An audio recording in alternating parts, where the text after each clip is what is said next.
Voilà, je vous remercie. Je vais être heureux de discuter avec vous des questions s'ils s'en présentent. Vous m'entendez? Très bien. Alors, il faut que je retrouve mon image quand même. Je vais retourner d'abord sur le portail Orange pour pouvoir rouvrir le lien, puisqu'elle s'est perdue à un moment. Je J'espère. ne pense pas que ce se soit perdu parce que nous, on t'a jamais perdu, hein, Michel. Oui, mais attends, j'espère que. Attends, je vais retrouver. C'est peut-être un problème de caméra ou Oui, mais c'est bizarre parce que. Alors, ben, peut-être que je. Attends, je vais retourner sur le lien. C'est la caméra. Moi, je vois pas. Je- juste une seconde, hein, je vais voir ce que je peux faire.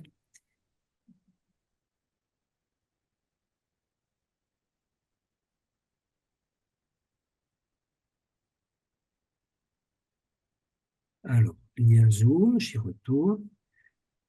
Là, voilà. Ah oui, ça y est, je vous vois. Je sais pas ce qui s'est passé. Bon, ben, ça a été un inconvénient mineur. Voilà, ben, écoutez, moi, je serais content de Merci discuter Michel. avec vous. Si vous avez des questions, avec plaisir. bah, écoute, déjà te remercier pour cet exposé pleinement, comment dirais-je, à la fois bien documenté, sourcé, articulé. Pour moi, c'est de l'anthropologie clinique pur jus. Je sais pas ce que on pense, mais on a vraiment une articulation de ce qui nous anime ici, c'est-à-dire à la fois les déterminants individuels, les déterminants groupaux, la question de ce que nous on appelle l'entour sémiotique, c'est-à-dire le bain de sang dans lequel les sujets, les individus sont plongés et tirent à l'intérieur d'eux-mêmes les façons de donner du sens à l'expérience. Et donc tu as bien développé ça avec les questions de catégories, prototypes, stéréotypes, etc., en convoquant beaucoup de monde pour construire cette pensée. Donc de tout ça, merci beaucoup. Juste comme ça, sans avoir plus réfléchi, je me dis, mais est-ce qu'on doit se désespérer ou est-ce qu'on doit rester optimiste? Ben, c'est bien difficile d'avoir une idée par rapport à ça. On voit toutes sortes de manifestations. L'être humain est désespérément stupide et désespérément altruiste, hein, et j'ai pas la solution et la mesure de ce genre de choses, hein. Mais bon, en tout cas, je pense par exemple que la pause raciste qu'on a observée, la pause du racisme qu'on a observée dans l'après-guerre est une pause bienvenue, mais qui est en contraste avec le naturel. Le naturel, c'est de développer une pensée raciste. De ce point de vue-là, moi, je n'arrive pas à avoir un quelconque optimisme. Et les gens sont retournés dans leur paître, leur pré d'origine. On avait eu ça avant la guerre de 14, il y avait eu le colonialisme, enfin bon, tout ce qu'on veut, les exemples sont sans nombre. J'entends pas. Oui, la question de l'optimisme et du pessimisme est une question d'humeur finalement. C'est pas une question. Non, c'est aussi une question historique. Je pense enfin, il me semble qu'on est obligé de constater que c'est absolument inéradicable et que ça fait partie des mécanismes psychiques de base. Donc, à moins de retirer les mécanismes psychiques de base, je pense que ça va continuer indéfiniment à se prolonger. Après, on peut lutter contre et toutes les sociétés n'ont pas les mêmes composantes et tout le temps comme cela.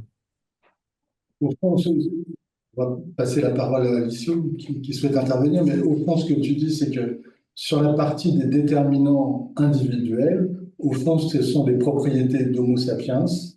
Et donc, par conséquent, s'il y a un travail à faire, ça ne peut être que sur la transformation des entours sémiotiques, des formes symboliques qui sont à l'œuvre et qui vont nous permettre, dans les sociétés, de catégoriser les choses autrement, si je te Mais suis. moi, je pense que globalement, la grande division individuelle et sociale, c'est celle que Bion a indiquée dans la partie psychotique et la partie non psychotique de la pensée. on voit directement ces forces à l'œuvre dans ce qui se passe aux États-Unis, où Trump a une pensée raciste, magique, toute puissante. Il n'y a aucun problème, il suffit de creuser encore plus pour avoir plus de pétrole. Les Haïtiens mangent les chats et les chiens. euh, on est les meilleurs. D'ailleurs, ça, la preuve, c'est que les Mexicains sont des cochons des violeurs. Et donc, on a comme ça une pensée débridée et sans limite et sans interdit. On a le droit de voler, de violer, de tuer, et une pensée rationnelle ou plus rationnelle, qui est du moins celle des autres partis, qui tente de tenir compte des limites de l'être humain, de l'écologie du droit de tout un chacun par le biais de la démocratie.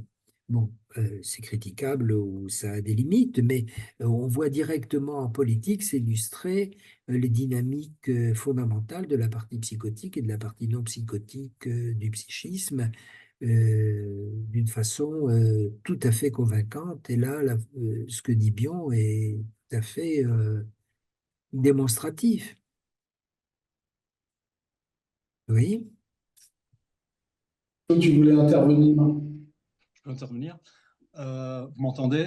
oui, oui. Bonsoir, Alors, Alessandro. Michel, j'ai loupé l'amorce de ton exposé. Je suis très content de te revoir depuis des années. Si, bien sûr. Et ce que j'ai pu entendre beaucoup, Oui, mais il y a des parties qui m'ont manqué, était à mon goût vraiment extrêmement stimulant, extrêmement clair. Donc, je te remercie merci. beaucoup. J'ai envie ta clarté qui presque toujours me manque. Euh, J'aimerais soumettre ma réaction, si je puis, en essayant d'être rapide en 4 points. Premièrement, personnellement, j'arrive aux mêmes conclusions, je crois, que toi, sur une naturalité du racisme. Ouais.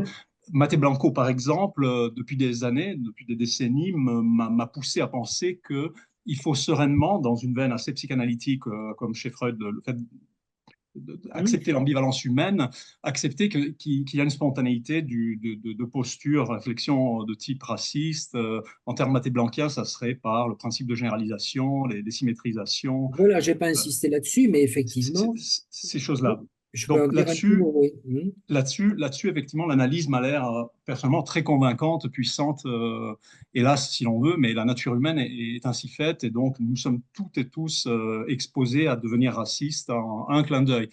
Euh, Deuxième point, c'est, à mon avis, très important. Disons Cassirer, en 1946, posthume, et il est mort en 1945, je crois, a donné, à mon avis de philosophe, la meilleure analyse que je connaisse du nazisme en termes du concept qu'il a proposé de mythe politique.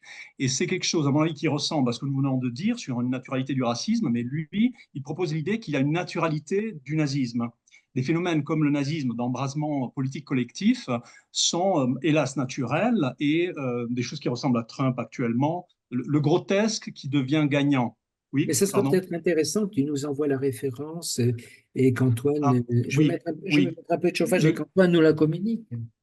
le livre de Cassirer, c'est, corrigez-moi si je me trompe, The Might of the State, La paru puissance. chez The Might of the State, je crois que c'est Yale, c'est traduit. En français, il y a au moins 2 ouvrages des années 90 et D'accord. 2000 sur cette partie-là de la pensée de Cassirer, qui est l'analyse D'accord. du nazisme. Alors, Cassirer, en substance, dit attention, attention, attention, nous avons, nous, philosophes par exemple, nous intellectuels, nous personnes ayant étudié, commis l'erreur terrible, tragique de sous-estimer le nazisme et des choses semblables.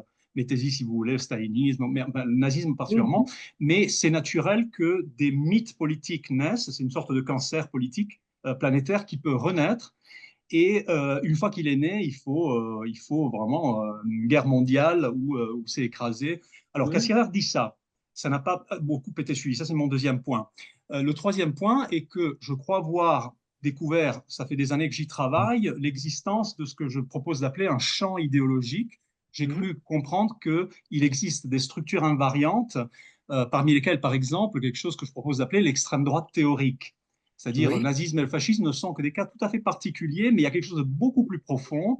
Mhm. Bon, alors, il y aurait beaucoup de choses à dire. Ma proposition n'est peut-être pas consistante. Je pense que oui, et je pense que ça aide à comprendre Alors, et en gros, là, le problème, c'est que en 1945, on a cru que le fascisme et le nazisme étaient morts. Or, des choses dont tu nous as parlé ce soir, comme Trump, normalement, il est assez connu pour des gens qui travaillent dessus qu'elles sont profondément construites. Il existe en France un organisme qui s'appelle le GRECE, G-R-E-C-E, fondé en, 19, en mai, non, mai, je ne sais pas quel mois, en 68 à Paris, avec le jeune Alain de Benoît et d'autres, la Nouvelle Droite française.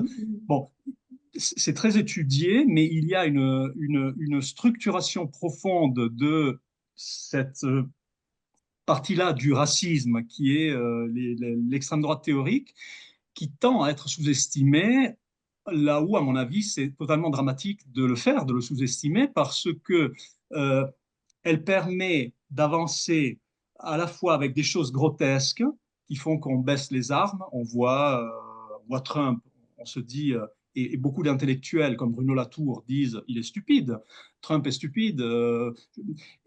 Alors qu'on peut argumenter, je vais m'arrêter là, que non, derrière Trump, il y a beaucoup de penseurs. L'effort de pensée du Grèce se pose depuis les années 60, mais pareillement en Italie avec le Gruppo di Art.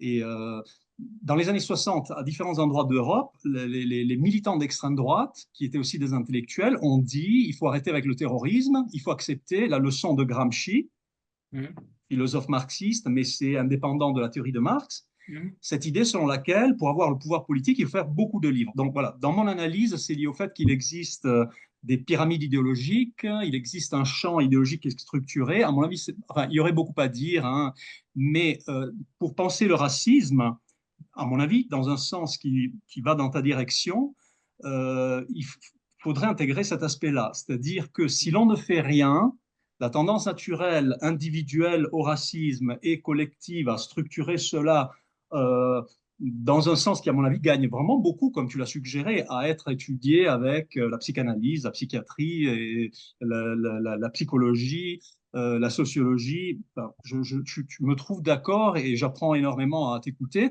Bon, à mon avis, il existe une dimension supplémentaire, malheureusement, qu'il faut aussi prendre en compte, qui est quelque chose de l'ordre de l'idéologie. Il ne faut plus considérer l'idéologie comme un gros mot qui veut dire extrémisme. Non, non, à mon avis, malheureusement, c'est vraiment une dimension théorique autonome qui possède ses structures et ses morphodynamiques. Je m'arrête là, pardon pour la longueur de mon intervention. Juste deux remarques par rapport à ce que tu dis. Merci d'abord. Euh, pour voir comment les mythologies racistes se greffent sur des mythologies de base, je ne sais pas si vous connaissez ce petit livre qui est très clair et très, très agréable à lire. C'est Mythes et mythologie politique de Raoul Girardet, euh, qui se trouve sur Rakuten pour quelques euros. Ça, c'est un premier truc. Après, à propos de la stupidité de Trump,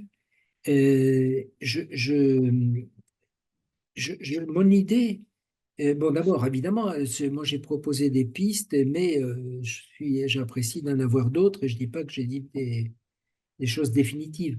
Moi, je pense que Trump, je pense qu'un des arguments de vente, entre guillemets, de Trump, c'est sa stupidité. Parce que elle plaît beaucoup, parce que euh, elle, euh, elle va à l'encontre, elle flatte le narcissisme. Il suffit de penser quelque chose et c'est vrai.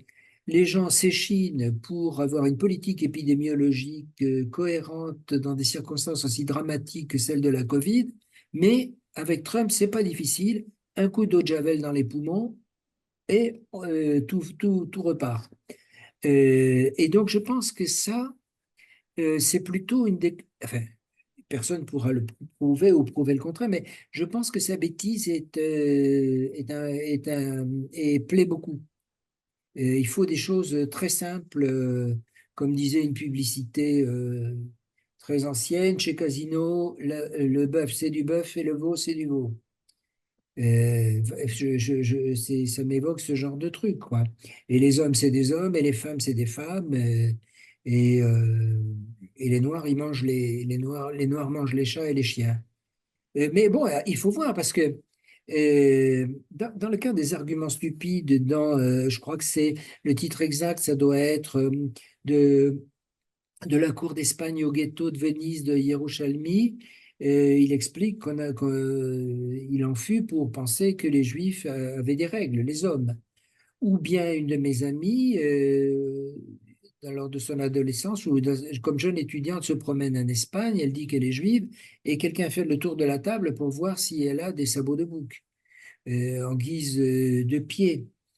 Euh, la pensée très simple et naïve, c'est un point que je n'ai pas abordé, mais la naïveté humaine est un constituant fondamental de l'être humain. Vous dites les rousses, elles ont les cheveux roux parce qu'elles ont forniqué avec le diable, ça se vend du tonnerre. Et des conneries comme ça. Et donc la connerie et la naïveté ne font pas partie des manuels de psychologie, mais c'est une constituante primordiale de la pensée. Je ne dois pas y échapper par d'autres domaines que j'aborde pas là, mais je pense que c'est très important. Si je Est-ce puis, que est-ce vas-y, que je peux ajouter une toute dernière chose, je demande Ouais. pardon. Ouais. C'est que si on accepte de rentrer dans ce jeu que je propose, de considérer l'idéologie comme une dimension qui a également son importance, je me permets de partager avec vous ce résultat de mes analyses. Hein. Après, si ça se trouve, je me trompe, mais c'est qu'en étudiant beaucoup de livres théoriques de l'extrême droite, à son plus haut niveau, en généralement, avant 45, mais aussi après 45, il me semble que une de leurs idées fondamentales, c'est de rendre l'existence comme un rêve. Le projet de l'extrême droite, théorique, international, c'est de faire euh, du rêve quelque chose d'intersubjectivement vrai. Et ce qui est terrifiant parce que ça, dans le rêve, il n'y a pas, dans le rêve tel que nous le connaissons, tel qu'il est entre guillemets normal, il n'y a pas de responsabilité. Dans le rêve, nous sommes tout puissants. Le projet politique, du mythe politique au sens de Cassirer, peut être montré comme étant, de manière revendiquée, le projet de rendre la réalité un rêve. Nous voulons que la vie soit un rêve dont on ne se réveille pas. Alors, je dis ça simplement pour dire que de ce fait, à mon avis, les analyses du racisme telles que tu l'as proposé en des termes psychanalytiques, psychiatriques, sont particulièrement justes parce que, d'une manière politique, il y a un projet revendiqué et intellectuellement très élaboré, à ne pas sous-estimer, d'aller volontairement dans ce sens-là, avec tout ce que ça comporte que tu viens d'évoquer sur le fait que les choses les plus grotesques, tonitruantes, stupides, eh ben, c'est les plus séduisantes. Bon, Oui, j'arrête c'est là, ça, mais pardon. dans le rêve, par exemple, il y a le très bon livre de Michaud. Je regarderai les titres où effectivement, notamment au travers des grandes cérémonies où se rassemblaient les populations allemandes, il y a effectivement un rêve éveillé de grandeur. Enfin, cela dit, si on lit Harari, qui est tout à fait passionnant, on voit que nous ne tenons que par des mythologies aussi, hein, et c'est tout à fait bouleversant de le lire. Le livre de Michaud, ça s'appelle Un art de l'éternité, l'image et le temps du national-socialisme. Très beau livre. Bien sûr. Le, le prénom de Michaud, Le prénom de Michaud, je ne l'ai pas. Je peux regarder l'initiale. Je vais te dire ça. C'est pas Yves, Mais en fait, tu vas le trouver c'est Yves facile. Michaud, oui, c'est ça. c'est pas Yves Michaud. Oui, oui, si, c'est Yves Michaud. Alors, c'est E. C'est publié chez Ah, Gallimard. Un art de ouais, l'éternité. ok, il y a plein de Michaud. Hmm. je vais. Tu m'entends, Michel? Oui, c'est bon. Oui, oui, très bien, oui. Merci beaucoup pour ton exposé. Alors, moi, je vais.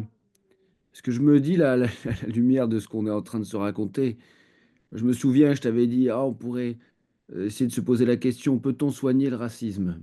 Hmm. Tu m'avais dit, bon, un peu comme tu l'as dit d'ailleurs, ça me paraît assez illusoire. Alors, la question qui me vient maintenant, à l'écoute de ce qu'Alessio dit et puis de ce que tu racontes, c'est qu'est-ce qui fait de nous, puisque il y a une forme de naturalité du racisme, on entend bien que c'est complètement pris dans des modules, et puis que c'est évidemment une pente qui est tellement plus facile qu'on se demande, mais pourquoi donc, là, tous autant qu'on est autour de la table, pourquoi est-ce qu'on ne cède pas à ça? Je pense que c'est, Qu'est-ce qui fait ou qu'est-ce qui nous soutient, ou qu'est-ce qui nous permet de ne pas être complètement emporté par ces autoroutes de la pensée? Qu'est-ce qui fait qu'on a envie de... Est-ce que je sais pas, est-ce que pourquoi après tout on s'embête comme ça à essayer de faire des efforts aussi immenses alors que ce serait tellement plus simple de penser comme le raciste pense, toi. Voilà. j'ai pas de réponse complète sur des questions aussi fortes que ça, mais attends, juste une chose, je regarde, j'ai pour une seconde, voilà. Euh, je crois, enfin, moi, ce que j'ai fait un travail qui était assez prolongé. Je suis arrivé à des idées carrefour que je vous ai exposées. J'ai pas une fois de plus, je n'ai pas une vérité définitive dans mon esprit, mais je crois que il y a un combat permanent entre les aspects psychotiques et non psychotiques de la pensée, et que la pensée psychotique tend à dévorer la pensée non psychotique, et que certaines fois elle gagne et d'autres fois elle ne gagne pas, et que la pensée non psychotique se rétablit, notamment avec l'aspect de reconnaissance de la réalité et des limites qui est porté par l'idée de démocratie. C'est-à-dire qu'on n'a pas une pensée absolue qui dit une vérité une fois pour toutes, mais on a des mécanismes, je reprends Harari, là, on a des mécanismes d'autocorrection qui sont compris dans l'idée qu'on n'a pas une pensée toute puissante. Donc je crois que le grand dilemme, il est entre ces deux courants mentaux, et que souvent la pensée non psychotique avance beaucoup. Enfin, par exemple, on l'a vu avec les périodes prolongées de démocratie que nous avons traversées, également par exemple, si on prend la Deuxième Guerre mondiale, on a eu une persécution des Juifs au plus haut niveau de l'État, mais en même temps, on est dans un pays qui a compté parmi les plus de personnes qui ont donné leur vie ou potentiellement donné leur vie pour sauver des Juifs persécutés. Donc, il y a différentes choses, hein. Je n'ai pas de réponse définitive, mais moi, je l'y vois comme la lutte entre ces deux forces mentales primordiales. Hmm. Je me permets de réintervenir, je vous demande vraiment pardon. Antoine, j'avance l'idée depuis des années que si l'on pense en termes d'idéologie, bon, faudrait rentrer, mettre les mains dans le cambouis, voir de quoi on parle. D'après moi, il existe entre autres choses quelque chose qui peut-être répond un peu à ta question, et c'est ce que je propose d'appeler des talismans idéologiques. C'est-à-dire que Mhm. par rapport à des sortes de, pour reprendre la métaphore de l'épidémiologie, des représentations, par rapport de Sperber, Dawkins, je crois, la viralité, par rapport à des viralités de politique, de mythes politiques ou autres, à mon avis, entre autres choses, je ne dis pas que c'est toute la réalité de la chose, mais il existe des talismans. Dans mon exemple personnel, si je puis me permettre, j'ai des ancêtres italiens qui ont été fascistes, j'ai des ancêtres français très humbles qui ont résisté, qui ont sauvé des juifs. C'était deux grands-parents français et deux arrière-grands-parents dans le mythe familial que j'ai reçu, que je me suis raconté, ça m'a donné des choses qui, par rapport à des amis qui ont des cultures comparables, mais qui n'ont pas ça, euh, pour l'instant, me fait ne pas basculer dans ce qu'on appelle, bon, pardonnez-moi l'exemple, mais cet exemple, c'est un exemple. Un autre exemple, ça pourrait être d'être juif ou d'être ci ou d'être là. À mon avis, il y a des petites choses totalement aléatoires qui font que on peut avoir un système de représentation qui, par rapport aux dynamiques fondamentales, à mon avis, que Michel mentionnait, hein, de psychose et il y a des petites choses qui peuvent servir de garde-fou et qui peuvent tomber à tout moment. Mais l'aspect important, à mon avis, qui est vraiment dramatiquement important, donc je me permets de le répéter ici, c'est qu'il y a des gens qui travaillent avec beaucoup d'intelligence à faire sauter de manière ciblée ces choses-là. Derrière un Dieudonné ou plein d'autres choses, il y a un travail minutieux fait par exemple aux Grèce, à Paris et ailleurs, un travail minutieux pour démolir à l'avance, par exemple, les armes des antifascistes. D'accord. Alors, dans la tradition d'extrême droite, on appelle ça de la métapolitique. Et dans les armes de la métapolitique, il peut y aussi avoir le fait de faire le con. Si on fait le con, on peut déstabiliser. Bon. Donc.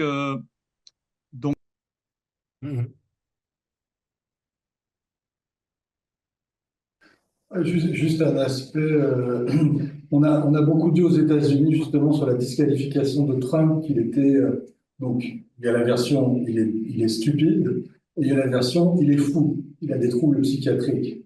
Et d'ailleurs, les psychiatres américains avaient fait une lettre pour dire que le président ne pouvait pas exercer parce qu'il n'avait pas les facultés mentales, etc. Le problème de ça, c'est que au fond, ce que tu dis fort justement et auquel, dans notre lecture scottienne, Jacques Scott, on est OK avec ça sur le fait que psychose, névrose et tout ça coexistent dans tout un chacun, c'est que c'est pas une lecture comme ça qui est donnée. C'est pas le fait que tout le monde pourrait avoir une part psychotique et névrotique, etc.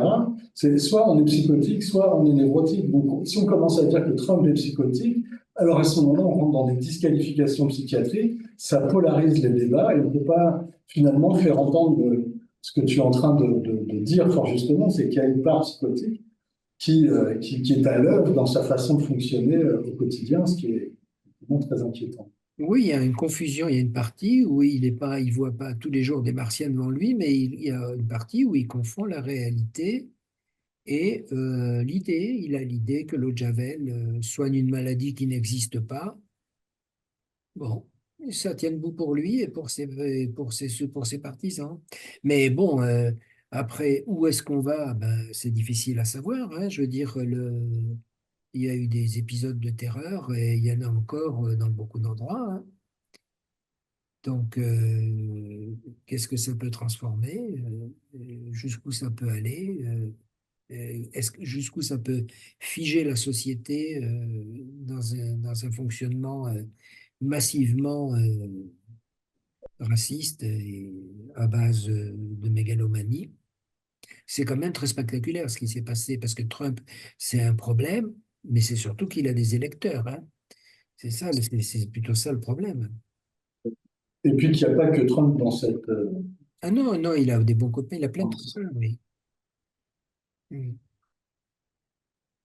Oui, Loïc, je sais que tu veux intervenir. Ça se sent. Est-ce qu'on m'entend, du coup, puisque c'est... Est-ce que vous m'entendez? Oui, oui, on t'entend bien. Enfin, oui, oui. Ah, super, merci. Bonsoir pour cette présentation, pour ce travail précieux. Je me suis régalé, c'est vraiment... Merci. vraiment... Je vois pas qui intervient. Ah, Loïc. oui, d'accord, Loïc, d'accord, merci. Et je voulais juste rebondir à un moment donné, vous avez évoqué la dispute de Salamanque. Je me demandais si vous ne vouliez pas plutôt parler de la controverse de Valladolid. Si c'est ça, tu as raison, je me suis trompé. Voilà. Bon, ça, je te remercie. C'était juste un détail. Et après, c'est vrai qu'on parle beaucoup d'une causalité individuelle liée à la façon dont les êtres humains sont constitués psychiquement, psychologiquement, qui tendraient à les rendre racistes de façon naturelle. Il y aurait un pendant en eux. Vous avez évoqué notamment les travaux de Kahneman. Et je me disais qu'il me semblait avoir lu à propos de Kahneman, quand il parlait de système 1, système 2, oui. C'était pas pour hiérarchiser un système par rapport à un autre, à savoir le système des biais cognitifs, de la pensée rapide dans certaines circonstances, et le système 2, qui est la pensée beaucoup plus réflexive, etc. Mais qu'il avançait cette idée que dans ce système 1, il y avait aussi une utilité si on appréhende ce qu'était la vie de Homo sapiens au cours de son évolution, à savoir dans des contextes parfois où il lui fallait pouvoir penser très rapidement. Et, oui, mais même d'une certaine façon, si on veut regarder les choses froidement, l'organisation en groupe a eu aussi des aspects positifs Exactement. et d'organisation de société. Oui, oui. Même des sociétés horribles qui ont généré des trucs incroyables à côté. Et c'est le cas des religions qui fédèrent des personnes, qui construisent des cultures et C'est qui, ça. dans un nombre important de cas, sont extrêmement destructrices en même temps ou à d'autres époques. Ouais, tout à fait, tout à fait.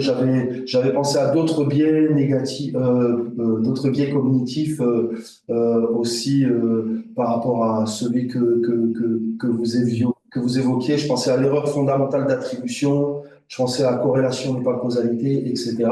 De façon peut-être plus pertinente, je voulais peut-être amener un petit élément de quelqu'un qui s'intéresse à la systémie, parce qu'on est très centré sur la vulnérabilité des individus de façon intrinsèque en lien avec leur fonctionnement psychique. Mais concernant ce qui influence l'entour sémiotique, il y a effectivement des forces idéologiques qui viennent impacter les entours sémiotiques auxquels les individus sont exposés. Et à l'heure d'aujourd'hui, peut-être qu'on peut aussi préciser que le pouvoir médiatique en lien avec le pouvoir de l'argent n'a peut-être jamais été ou est à nouveau par rapport à certaines époques que vous avez évoquées, de début du siècle ou précédemment, et est à nouveau très conjointement réunis. C'est-à-dire que ce soit en France ou aux États-Unis, on voit que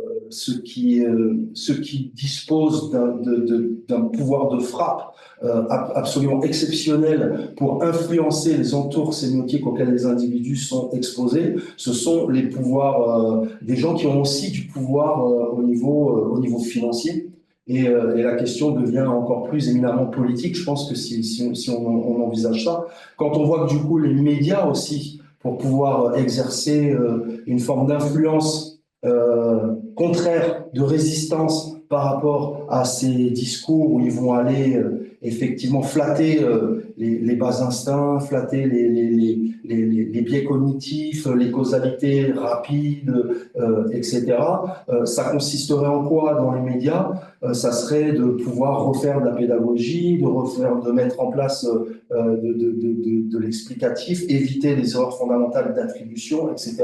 Et là, il y a ce qu'on appelle malheureusement la notion, la loi de Brandolini, en fait, qui explique qu'effectivement, des idées, comme vous dites un peu à la Trump, des bêtises, on peut en débiter très rapidement, de façon très efficace, en particulier dans la façon dont les médias sont organisés aujourd'hui, alors que quand on est quelqu'un animé d'une foi en l'esprit critique et qu'on cherche à s'exprimer sur ces médias, on se fait très vite rabattre le caquet.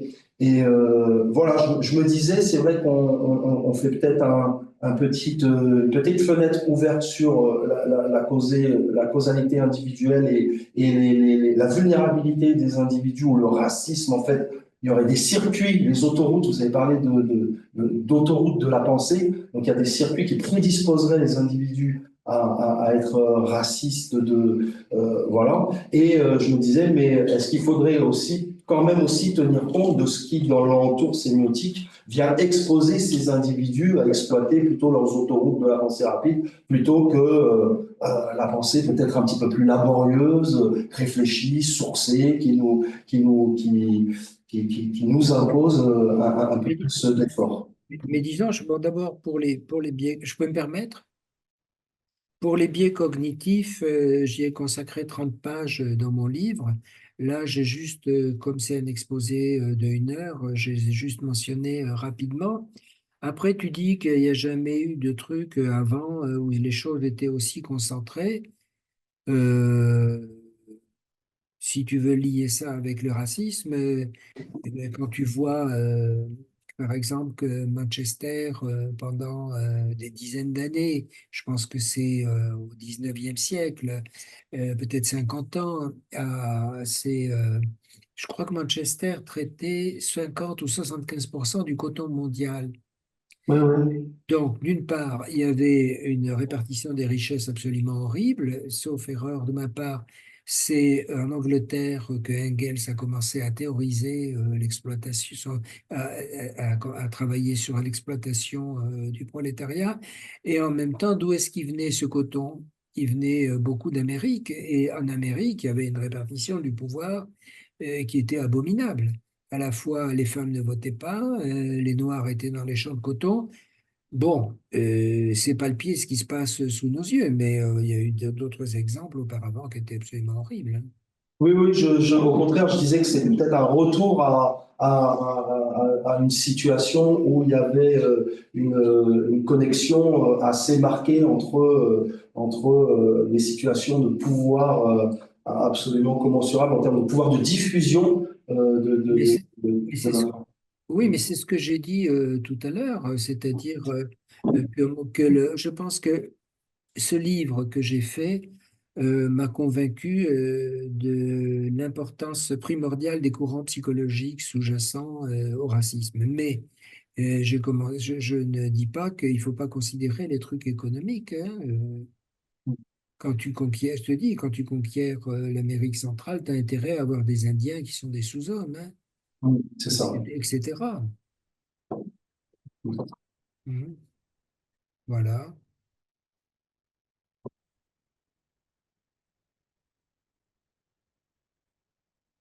Oui. Bah, sur cette question-là du fait que les phénomènes, on aurait une nature anthropologique qui serait une nature anthropologique que la psychanalyse peut décrire d'un côté et on va dire la sémiotique de l'autre ou une anthropologie sémiotique de l'autre et qui permettrait de rendre compte finalement de cet, non pas aspect naturel, mais fondamentalement anthropologique de l'humain par rapport au racisme. Euh, Ça, comment dire, ça ne, une fois qu'on a posé ça, voilà, ok. Mais comment arriver à prendre en compte ces dimensions-là pour en faire quelque chose qui soit un peu opérationnel dans un moment où c'est quand même extrêmement, extrêmement tendu.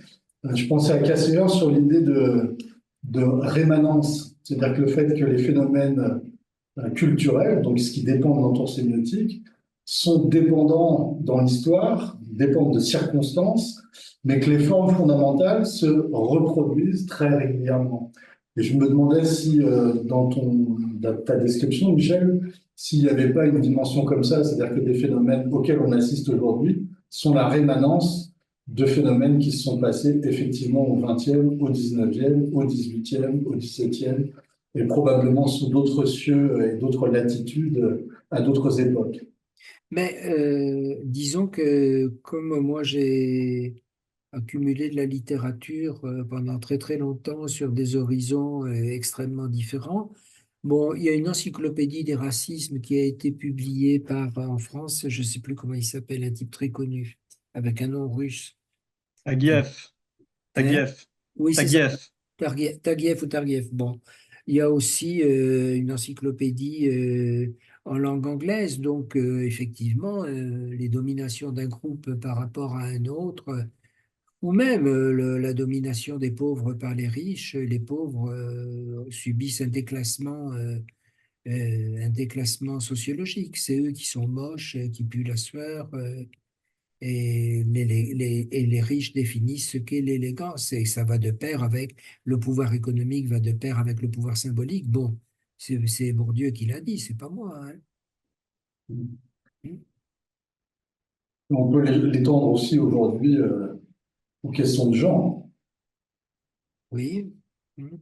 Ben oui, ben ça a été extraordinaire que tant de femmes votent pour Trump, par exemple.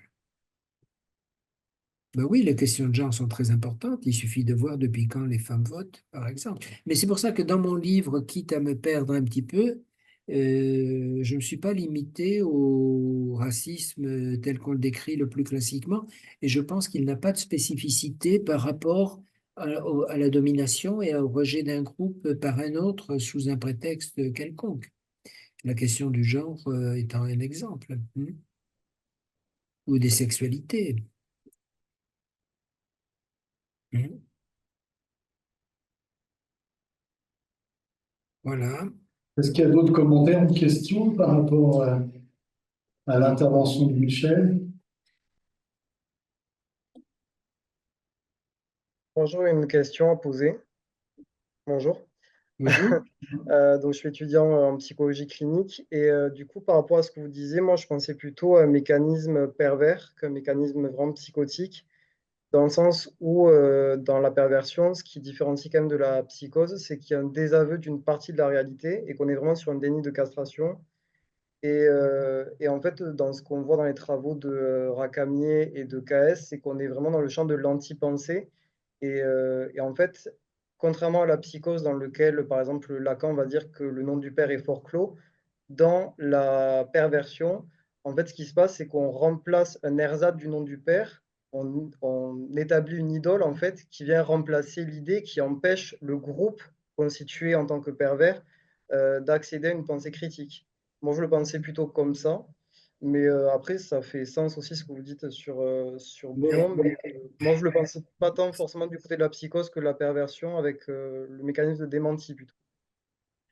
disons que le, je crois que ce sont des formes, ce sont des gradations, c'est-à-dire que d'abord, du côté de la psychose, il y a un certain nombre de choses qui ressortent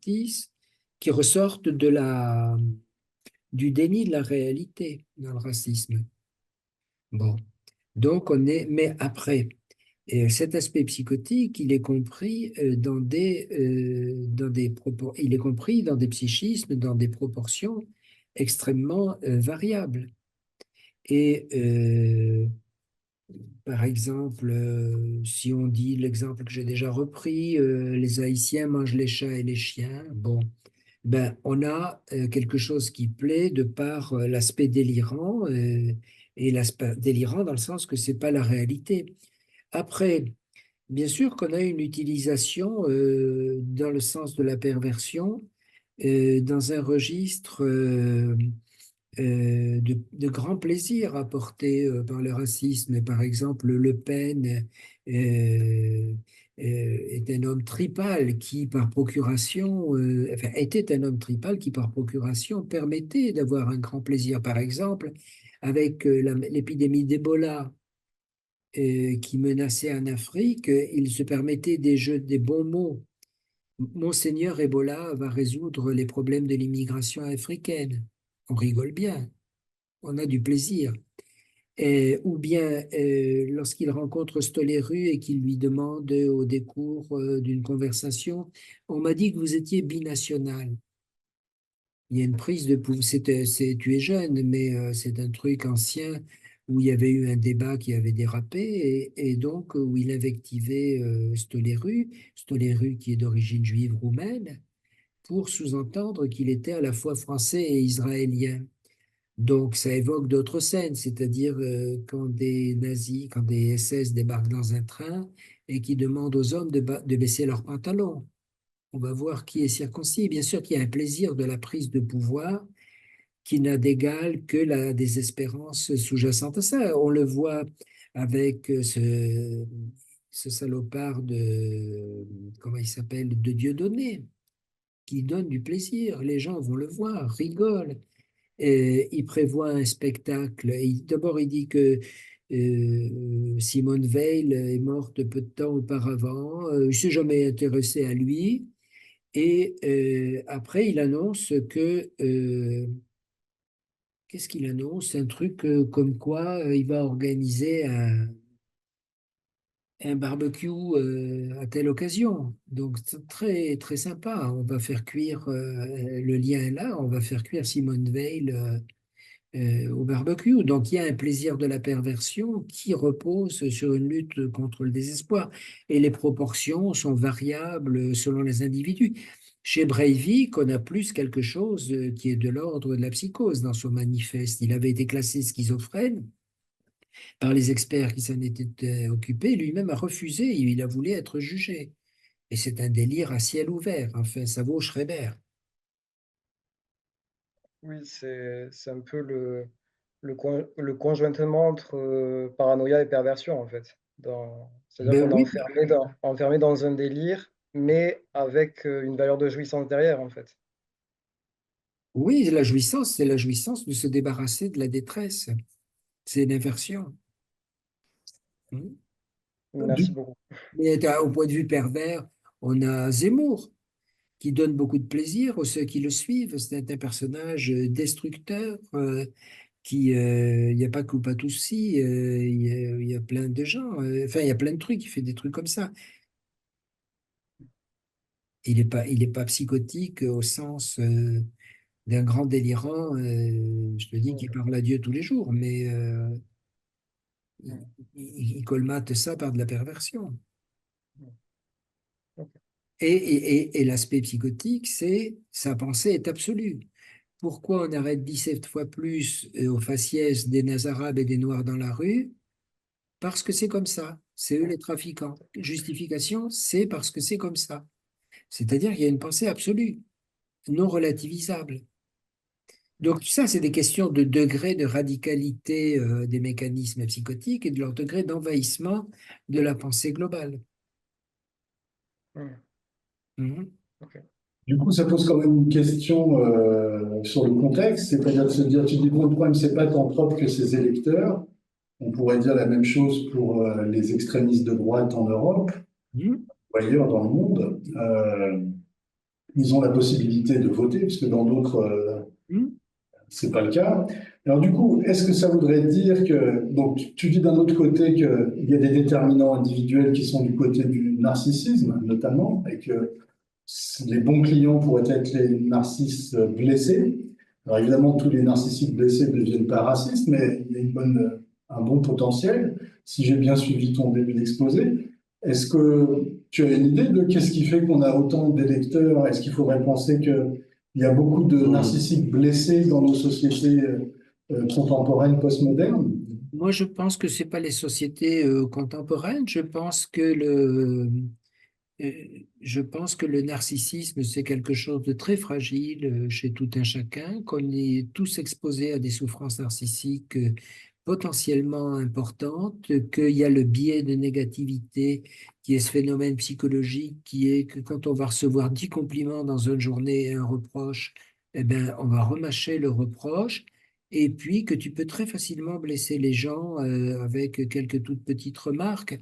Donc, je pense que le narcissisme est très fragile et c'est très déplaisant à penser, mais je pense qu'on n'a pas d'unité ni individuelle ni groupale, et qu'en plus on se sert du groupe pour penser qu'on a une unité groupale. Et, enfin, on se sert, non, ça nous imprègne. Et je pense que cet élément de fragilité est toujours prompt à se rompre et que le candidat, c'est comme je déteste les sports de compétition et les équipes nationales.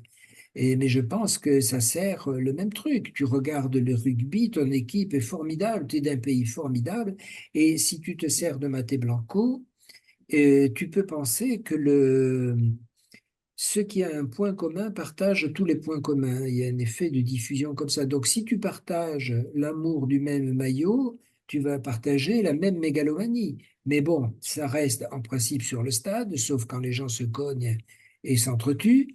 Mais ce sont les mêmes mécanismes. Donc, je pense que, par exemple, on pourrait interpréter, je ne sais pas, qu'est-ce qui se passe en ce moment, c'est les 6 nations, c'est ça? Oui, Bon, mais tu pourrais interpréter les 6 nations comme un mécanisme autothérapeutique des groupes sociaux pour calmer la souffrance narcissique potentielle. C'est un des exemples. C'est très important aussi parce que, par exemple, tu as un livre qui s'appelle Banal Nationalisme qui a été écrit par Billig et que je cite dans mon livre, où la page des sports, qui est toujours très importante, ou le monde des sports, qui est très important, constitue un plâtre narcissique toujours à disposition. Notre équipe, les autres, et on s'identifie à l'équipe. Je te dis, on partage une chose, on partage tout. Et donc, mon idée, c'est plutôt que le narcissisme est quelque chose de très fragile et toujours à potentialité de se rompre, alors à des degrés tout à fait divers. Tu passes ta vie à, si tu passes ta vie à être conformiste, à regarder ton profil dans les vitrines de ta ville et à voir si les gens admirent ta voiture, bon, ben, ça va indiquer tout de même que tu es plus à risque d'avoir cette potentialité fragile se délabrer, mais que d'autres personnes qui n'auront pas cette souffrance-là. Mais fondamentalement, je crois que c'est comme le rugby, que ça, ou le foot, ou ce que tu veux, de ce genre de truc, que ça apporte un réconfort. Je te dis, c'est un processus autothérapeutique largement partagé, et donc la souffrance potentielle qui peut se démasquer, sous-jacente, en fait partie. Voilà globalement mon idée.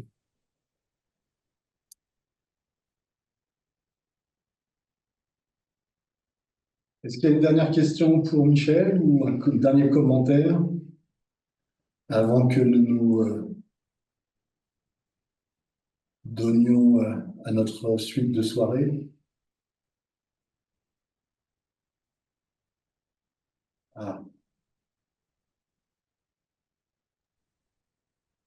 Non, mais je sais pas. Moi, je, je trouve que ça nous invite à réfléchir sur les moyens qu'on met en œuvre les uns avec les autres pour parvenir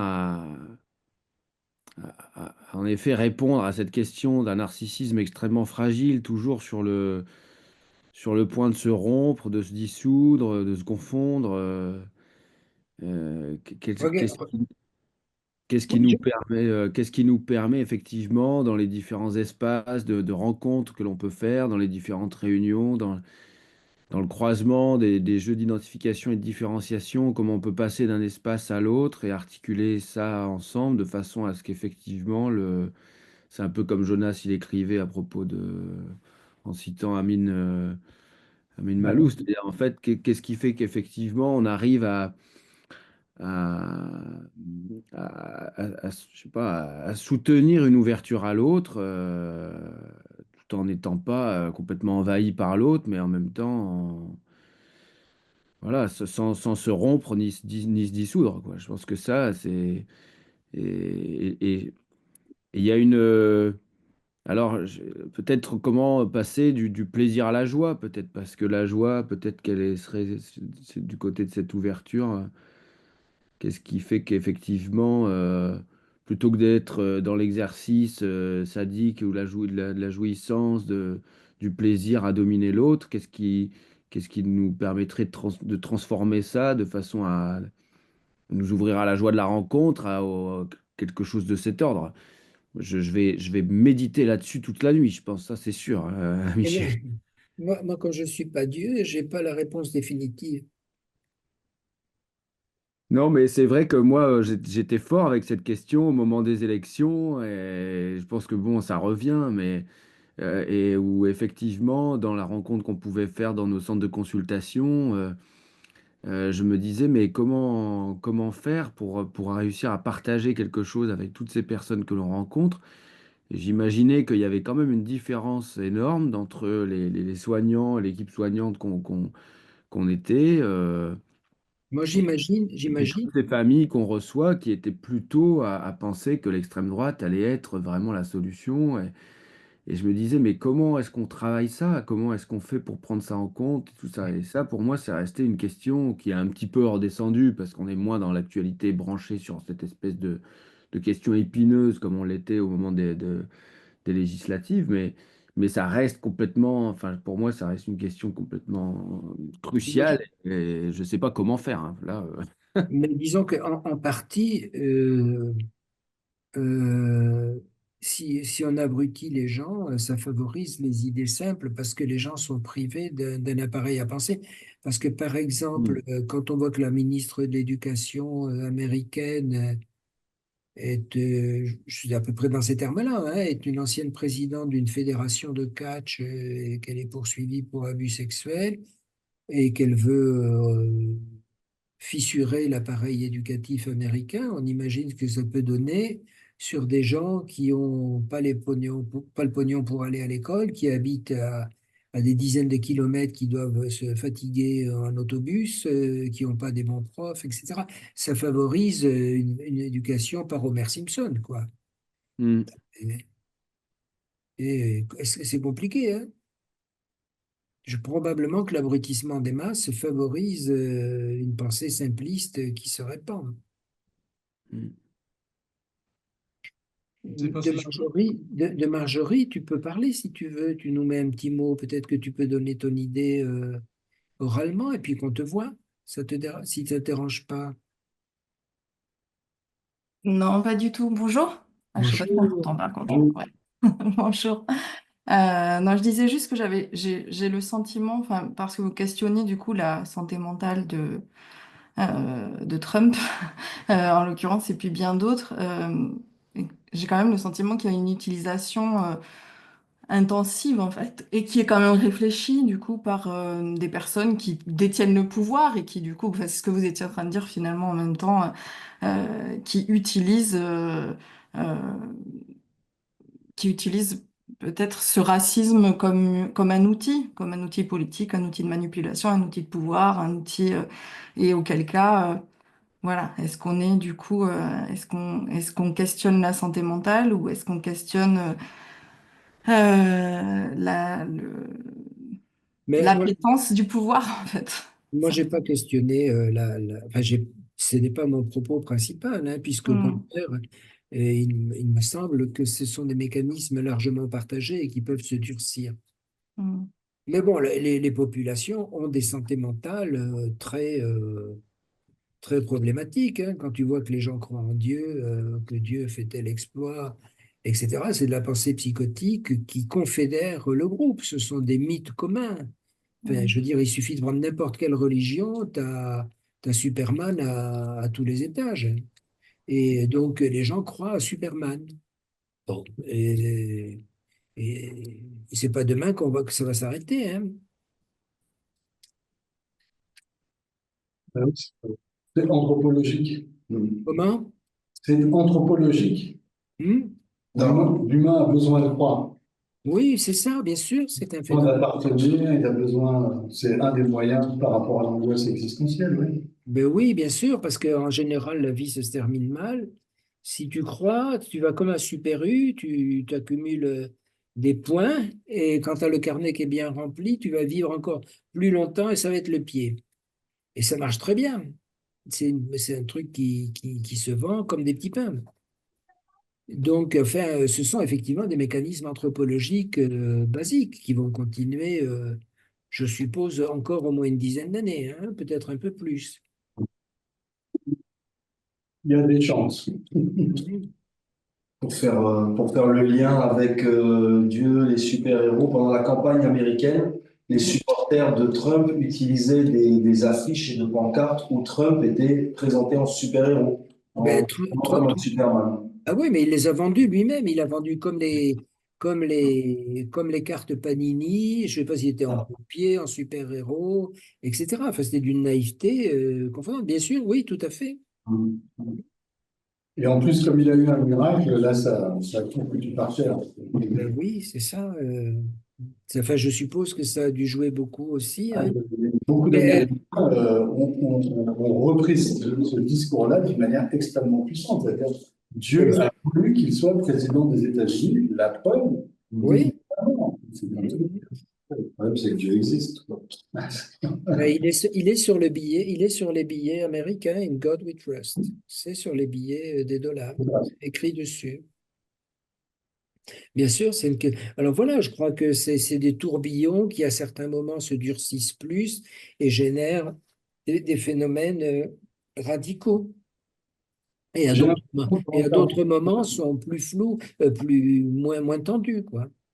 Et j'ai permettent de l'impression dans vivre. l'intervention de Marjorie, il y avait l'idée qu'il y avait finalement des personnes qui étaient pas, qui pouvaient instrumentaliser finalement cette disposition anthropologique en utilisant et les discours qui vont bien et la vectorisation qui va bien des formes symboliques décrivait Cassirer et on parlait à Alessio tout à l'heure, et que finalement, il y a aussi une instrumentalisation qui là est peut-être pas du côté de la psychose, mais d'une forme de cynisme extrêmement pervers, enfin. Mhm. Ben oui, oui, oui, ça existe aussi, bien sûr. Ben, par exemple, les Ouïghours, hein, enfin, qui sont exploités. Enfin bon, il y a plein d'exemples, hein. C'est souvent mélangé. Malheureusement, les exemples ne manquent pas. Oui, oui, oui, oui. C'est pas très gai. Mais par rapport au narcissisme, par exemple, moi j'ai trouvé que mon livre était un peu difficile à supporter. D'une part, parce qu'il montrait enfin, il montrait un certain nombre d'horreurs, et d'autre part, parce qu'il m'amenait à me diluer moi-même dans de nouveaux auteurs qui ont changé beaucoup de façon de voir. Je connaissais pas Douglas, Lakoff et Johnson, je connaissais Elias aussi, mais ce sont des auteurs qui ébranlent le narcissisme. Et il vaut mieux penser que tu es un super-héros parce que tu adores l'équipe de France et qu'elle a gagné au foot, que te dire ma tronche part en morceaux avec plein de courants différents que je domine pas du tout. Enfin, voilà une façon très simplifiée de dire les choses. Mais On a essayé de supporter ce soir avec toi, Michel. oui, on va essayer, Même oui. si c'est difficile parfois, pour le narcissisme, on résiste quand même. Sur ces conclusions enthousiasmantes. En tout cas, un grand merci à toi pour cette conférence. Mais, Et mais merci, être invité comme ça fait beaucoup de bien narcissiquement. Je suis très heureux, flatté. J'ai le plaisir de partager avec vous. Merci beaucoup. ok, Merci, ça sera donc merci sur beaucoup. Juste une question. Juste une question. Alessio, tu as toujours le même mail? En fait, oui et non. Envoie-moi un mail pour que je puisse te signaler quelque chose d'intéressant. Et Merci beaucoup. si tu le mets dans le chat, on le récupérera et on pourra continuer à converser. Alors, tu le mets. Alors, attends, tu nous mets ça tu nous mets ton mail, Alessio, là, avant qu'on raccroche. Alors, où est-ce que tu es? Tu es dans le chat. Alors, j'ouvre le chat. Alors, Alessio, où tu es là? C'est pas arrivé. Merci beaucoup de flatter le mien de narcissisme. Je te vois pas J'apprécie là. aussi. T'as un nouveau- talnalessio@gmail.com. Ah oui, d'accord. Alors, Merci beaucoup. Attends, avant de raccrocher, juste une seconde. C'est nous, là. Mais du coup, il faut aller. Ok, merci. Bonne soirée. Merci à vous. Merci Au à tout le revoir. monde et puis à très Bonsoir à bientôt. tout le monde. Au revoir. Ouais, merci. Antoine, on se pose bientôt pour la suite. Ouais, on a fixé une date, hein? C'est ça. Ouais. Salut. Ouais, ciao.